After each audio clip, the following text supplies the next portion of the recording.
नमस्कार मित्रों, स्वागत है आपका मेरे इस YouTube चैनल मोहित यादव एजुकेशन पर।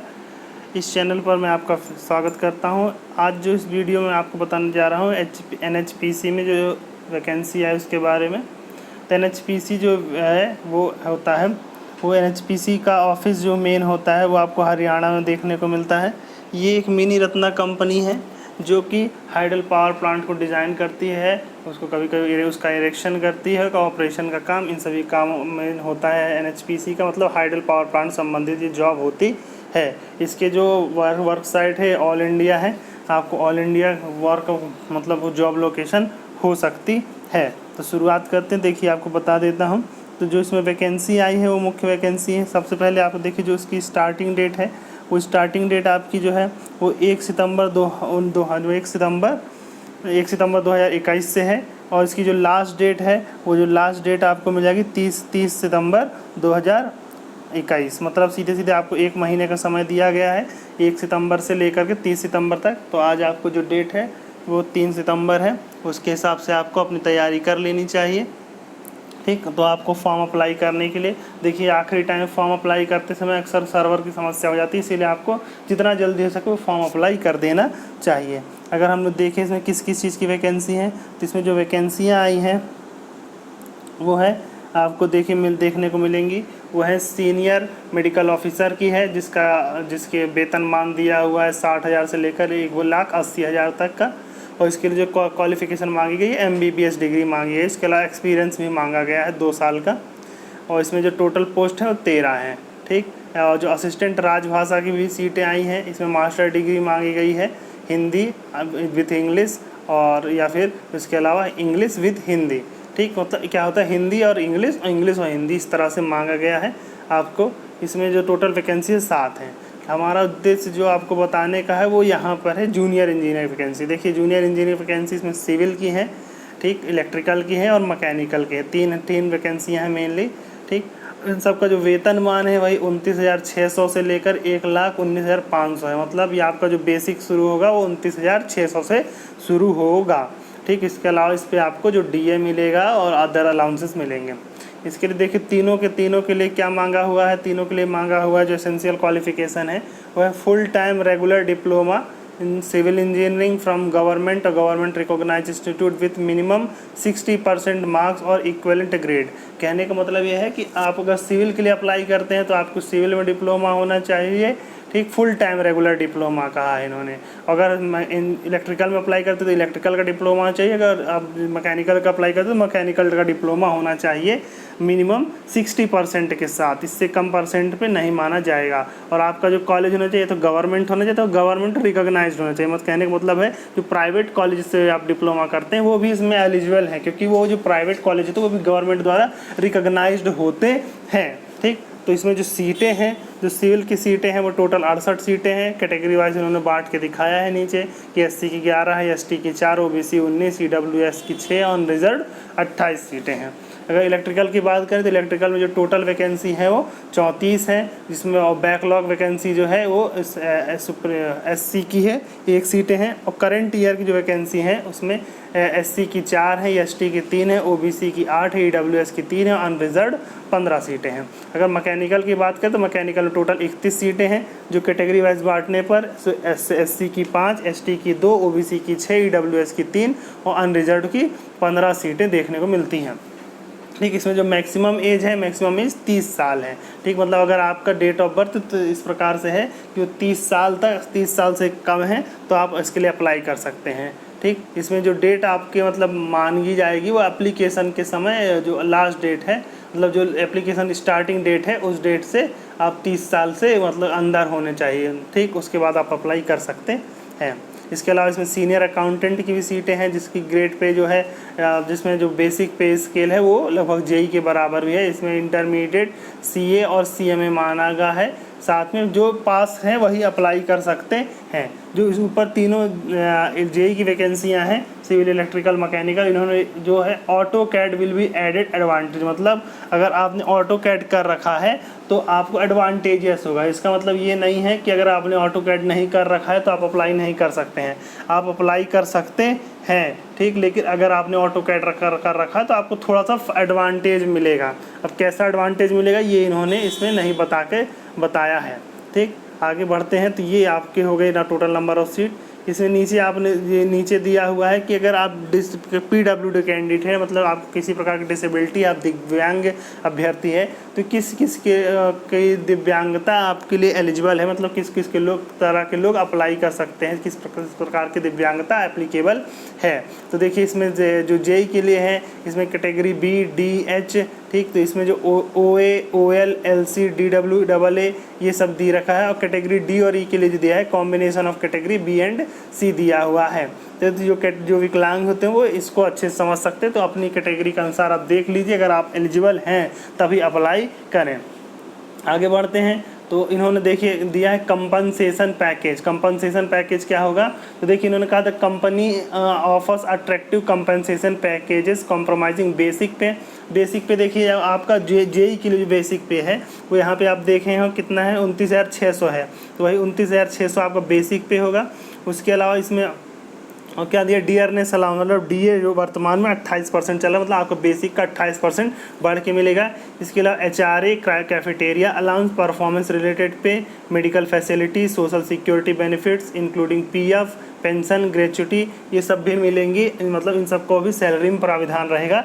टोटल आप सीधा मान के चल सकते हैं कि जो आपकी सैलरी होगी 40 से 42 हज़ार के आसपास हो जाएगी इनिशियली, ठीक। अगर प्लेसमेंट की बात करें, मतलब आपको कहाँ पे पोस्टिंग मिलेगी, तो आपको ऑल इंडिया में किसी भी जगह पे भी पोस्टिंग मिल सकती है। साथ में तो इसमें ये भी लिखा हुआ है the company NHPC in various parts of country और अब्रॉड, अगर विदेशों में भी अगर इसके प्लांट है तो उस जगह पे भी आपको जॉब करने की लोकेशन हो सकती है, ऑफिस में, पावर प्लांट सेटिंग में, प्रोजेक्ट्स में, ठीक। किसी भी जगह पे आपको पोस्टिंग दी जा सकती है, तो आपको उसके अनुसार तैयार रखने कर ही अप्लाई करना चाहिए, ठीक। अगर एप्लीकेशन फ़ीस की बात करें तो एप्लीकेशन फ़ीस जो है इन्होंने 250 रुपये रखी है। जनरल OBC और जनरल EWS कैंडिडेट के लिए नॉन रिफंडेबल 250 रुपये, 250 रुपीज़ हैं। तो मतलब जो फ़ीस है 250 अगर हम लोग कंपेयर करें तो अदर के अपेक्षा ठीक ही ठाक है, क्योंकि जैसा कि UPRNL में 700 रुपये फ़ीस थी, और अदर जगह पर और भी महंगी UPSSC में भी लगभग हज़ार रुपये आपसे फ़ीस ले लेते हैं।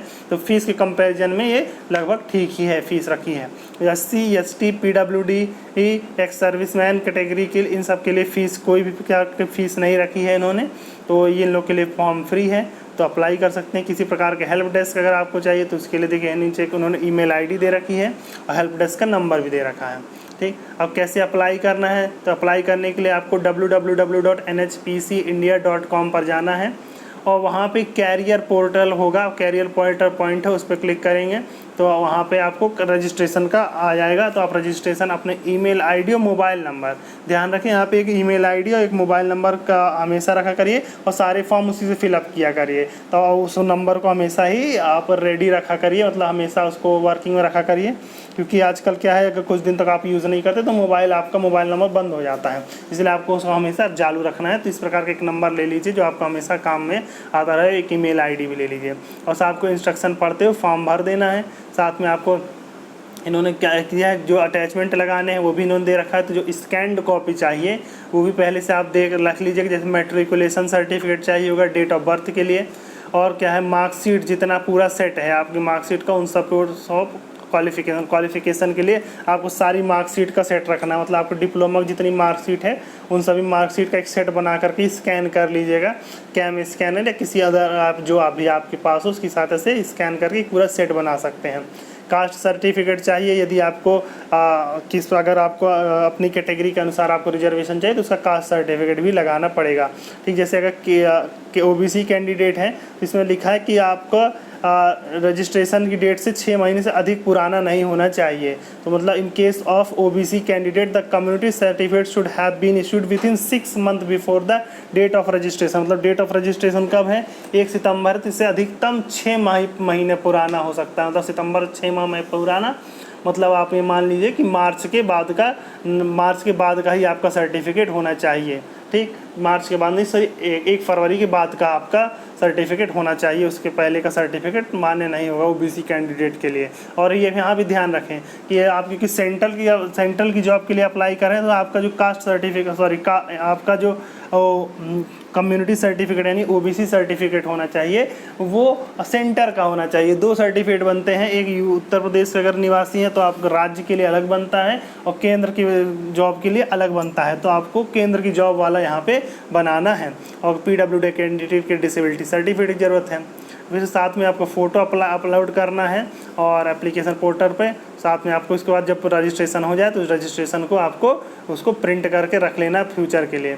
Application registered without incomplete document uploaded shall be समरली rejected and even though registration number has been generated, candidate should not send any document, certificate or print out to the registration through post। आप किसी प्रकार से जो print किया उसको कहीं भेजना नहीं है, आप प्रिंट करके अपने पास सुरक्षित रख सकते हैं अथवा उसको सेव करके किसी जगह पे सुरक्षित रख लीजिए, अपनी ड्राइव में सुरक्षित रख लीजिए तो ज़्यादा सुरक्षित होता है, क्योंकि फ़ोन में जो रखता है अक्सर डिलीट हो जाने के चांसेस रहते हैं, तो आप अपनी ड्राइव में सेव करके रखा करिए। अब देखिए इसका सिलेक्शन प्रोसेस क्या है। इसका सिलेक्शन प्रोसेस सिर्फ क्या है, सिर्फ रिटेन है।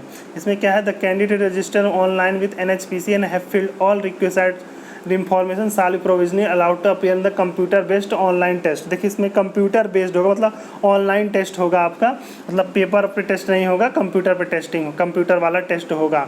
ठीक, और उन्होंने कहा based on the merit of online test, आपके ऑनलाइन टेस्ट में जो मार्क्स आएंगे उसके आधार पर ही मेरिट तैयार की जाएगी और आपको ऑफर ऑफ अपॉइंटमेंट दिया जाएगा, मतलब आपको कॉल लेटर भेजा जाएगा। मतलब सीधा सीधा समझिए इसमें सिर्फ और सिर्फ रिटेन है, उसके बाद ना कोई ट्रेड टेस्ट है ना कोई आपका इंटरव्यू है, सिर्फ और सिर्फ इसमें रिटेन है। अगर टेस्ट सेंटर की बात करें तो ऑल इंडिया इन्होंने 22 टेस्ट सेंटर दिए हैं, जिसमें अहमदाबाद, बेंगलोर, भोपाल, भुवनेश्वर, चंडीगढ़, चेन्नई, देहरादून, दिल्ली, गंगटोक, गुवाहाटी, हैदराबाद, ईटानगर, जयपुर, जम्मू, कोची, कोलकाता, लखनऊ, मुंबई, पणजी, रांची, रायपुर एंड शिमला, ये 22 सिटी सेंटर इन्होंने दे रखे हैं, जिसमें से आप अपने मन से जो लिया है कि आपको चूज़ करने का ऑफर रहेगा। एग्जामिनेशन से लिमिटेड टू 3 आप 3 चॉइस तक इसमें चॉइस कर सकते हैं, लेकिन साथ में ये भी लिखा है कि वो चॉइसेस भर जाती हैं तो आपको कहीं पे भी दिया जा सकता है, आपका सेंटर कहीं पर भी हो सकता है। ठीक, तो ये आपको ध्यान रखना है ये बात। अगला एक और क्या क्या दिया है, देखिए इसमें स्कीम ऑफ एग्जामिनेशन, आपका एग्ज़ाम किस प्रकार का होगा। देखिए तो senior medical officer, JE, civil, electrical, mechanical, senior accountant, इस सभी के लिए जो एग्ज़ाम का मीडियम ऑफ एग्जामिनेशन होगा हिंदी और इंग्लिश दोनों में क्वेश्चन पेपर आपको मिलेगा, और जो एग्जामिनेशन होगा 3 घंटे का होगा और इसमें टोटल मार्क्स जो होंगे 200 के होंगे। तो इसका पेपर कैसा होगा, फर्स्ट पार्ट जो होगा उसमें 140 मल्टीपल चॉइस क्वेश्चन होंगे जो अभी कंसर्न डिसिप्लिन का होगा, मतलब अगर आप मैकेनिकल के हैं तो मैकेनिकल, इलेक्ट्रिकल है तो इलेक्ट्रिकल और सिविल है तो सिविल के होंगे। ठीक है, दूसरा पार्ट जो होगा उसमें 3 MCQ क्वेश्चन होंगे जनरल अवेयरनेस के। जनरल अवेयरनेस मतलब आपका जो करंट के क्वेश्चन हो सकते हैं, हिस्ट्री, पॉलिटी, इन सभी के क्वेश्चन, एनवायरनमेंट, कंप्यूटर, इन सभी क्वेश्चन हो सकते हैं, क्योंकि देखिए इन्होंने कोई विशेष नहीं बताया तो जनरल अवेयरनेस में ये लोग कुछ भी पूछ सकते हैं। ठीक, तो ऐसा कोई फिक्स इन्होंने सब्जेक्ट नहीं बता रखा है, तो जनरल अवेयरनेस में मोस्टली करंट के क्वेश्चन रहते हैं, लेकिन फिर भी आप हिस्ट्री, पॉलिटी वगैरह जो जनरल चीज़ें हैं उसको पढ़ सकते हैं। ठीक, और पार्ट थर्ड जो होगा तो इसमें 30 मल्टीपल क्वेश्चन होंगे रीजनिंग के, 30 क्वेश्चन किसके होंगे, रीजनिंग के क्वेश्चन होंगे। ठीक, असिस्टेंट राजभाषा के लिए भी इन्होंने दे रखा है पार्ट फर्स्ट में 40 क्वेश्चन होंगे जो कंसर्न डिसिप्लिन के होंगे और 10 डिस्क्रिप्टिव टाइप क्वेश्चन होंगे। पार्ट 2 जो होगा उसमें 300 क्वेश्चन होंगे जनरल अवेयरनेस के, और पार्ट 3 जो होगा उसमें 30 मल्टीपल चॉइस क्वेश्चन होंगे रीजनिंग के। अब देखिए इसमें मार्किंग कैसे होगी, इसमें कहा है कि जितने क्वेश्चन आप सही करेंगे उसके लिए 1 मार्क मिलेगा, मतलब ये एक क्वेश्चन जो होगा 1 नंबर का होगा, और गलत करने पे आपके 0.25 की निगेटिव मार्किंग, मतलब 1/4 निगेटिव मार्किंग है। और जो डिस्क्रिप्टिव टाइप के क्वेश्चन होंगे उसमें प्रत्येक क्वेश्चन 10 नंबर का होगा। देखिए जेईओ के लिए डिस्क्रिप्टिव क्वेश्चन नहीं आना है, जेई के लिए सिर्फ मल्टीपल चॉइस क्वेश्चन ही आना है। ठीक, अगला देखते हैं, अगला रिजर्वेशन एंड रिलैक्सेशन। ठीक, देखिए जो रिजर्वेशन दिया जाएगा वो SC, ST, OBC को और के साथ में PWD कैंडिडेट्स को, EWS को, वो गवर्नमेंट रूल के हिसाब से दिए जाएंगे। ठीक। और SC/ST PWD एक्स सर्विसमैन की कैटेगरी के लिए कैंडिडेट के लिए किसी प्रकार की कोई फीस नहीं है। SC/ST और PWD कैंडिडेट्स के लिए 50% जो है qualifying examination are eligible to apply, मतलब आपको 50% मार्क्स क्वालिफाइंग एग्जाम और एलिजिबल टू अप्लाई। मतलब अगर आप SC/ST और PWD के कैंडिडेट हैं तो आपको 60% मार्क्स की ज़रूरत नहीं है, आपको 50% मार्क्स भी अगर आपके क्वालिफाइंग एग्ज़ाम में, तब भी आप अप्लाई कर सकते हैं। मतलब अगर आपके जो JEE हैं उसके अगर डिप्लोमा में 50% मार्क्स भी हैं तो और वो SC/ST और PWD कैंडिडेट है तो वो अप्लाई कर सकता है। जो अपर एज लिमिट में जो छूट दी जाएगी, SC/ST को 5 साल, OBC को 3 साल और PWD कैंडिडेट्स को 10 साल की छूट दी जाएगी। ठीक। और PWD और OBC है दोनों हैं तो उसको 13 साल की, और अगर PWD है और SC/ST भी है तो उसको 15 साल की अपर एज में छूट दी जाएगी। जो मतलब मैक्सिमम साल ईयर 30 साल है, उसके ऊपर ये छूट है। The upper age limit is relaxable by 5 years for the candidate who have originally been domiciled in the state of Jammu and Kashmir during 1/1/1980 to 31/12/1989। इन 9 सालों के मध्य में यदि कोई जम्मू कश्मीर में रहा है तो उसके 5 साल की एक्स्ट्रा छूट दी जाएगी। ठीक। The relaxation of age for ex serviceman साल भी as per government guideline, ex serviceman को जो एज में छूट दी जाएगी वो गवर्नमेंट गाइडलाइन के हिसाब से दी जाएगी। इसी प्रकार के और भी अदर दिए हुए हैं कि SC/ST और PWD कैंडिडेट को लिए CBT टेस्ट में आने और जाने के लिए आपको बस का या रेल का किराया दिया जाएगा जो आपके नियरेस्ट रेलवे स्टेशन है साथ। ठीक। और जो कैंडिडेट जनरल EWS को है उसको इनकम एंड असेट सर्टिफिकेट देना पड़ेगा द कॉम्पिटेंट अथॉरिटी के द्वारा, मतलब सीधे आपको इनकम सर्टिफिकेट आपका अपना देना पड़ेगा आपको यदि उसका किसका रिजर्वेशन का लाभ लेना है तो। ठीक। मतलब आपको उसे इनकम सर्टिफिकेट भी जमा करना होगा। ठीक। उसके अलावा जो बाकी चीज़ें दी हैं, आपकी फ़ोटो वगैरह है जो एकदम फिट अपलोड करना है, जितना KB का दिया उसके अनुसार अपलोड करिएगा। और बाकी चीज़ दिया है कि only Indian national can be applied, और उसमें बाकी कई चीज़ें दी हुई हैं तो उसको आप ध्यान से पढ़ लीजिए। जो मोटा मोटा था वो मैंने आपको बता दिया है, और अगर किसी प्रकार का डाउट हो तो आप नीचे कमेंट करके पूछ सकते हैं। अगर आप इस नोटिफिकेशन को डाउनलोड करना चाहते हैं तो इसका लिंक मैं आपको डिस्क्रिप्शन में दे दूंगा, तो वहाँ से आप इस लिंक को डाउनलोड करके आसानी से देख सकते हैं और अब इसको बढ़िया से समझ सकते हैं। सारे नोटिफिकेशन अच्छे से पढ़ लीजिए, उसके बाद ही अप्लाई कर लीजिए यदि आप फुलफ़िल करते हैं तो। ठीक है। इसी प्रकार के वीडियो के लिए आप हमारे साथ बने रहिए। मैं इस चैनल पर मैकेनिकल इंजीनियरिंग के प्रश्नों को सॉल्व कराता हूँ और मैकेनिकल इंजीनियरिंग JEE की तैयारी कराता हूँ।